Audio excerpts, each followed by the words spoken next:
Hello guys, nagluto tayo guys ng pata.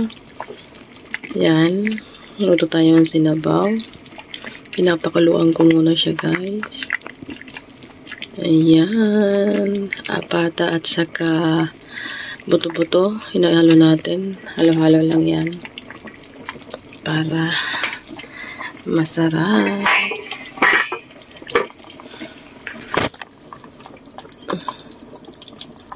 Diyan siya guys. Diba? At saka ito. Yan. At saka yan. Ito ang mga buto-buto na natin para masarap. So, hindi pa siya malambot. Pagkukuluan natin siya guys ng matagal. Babalikan natin siya guys mamaya.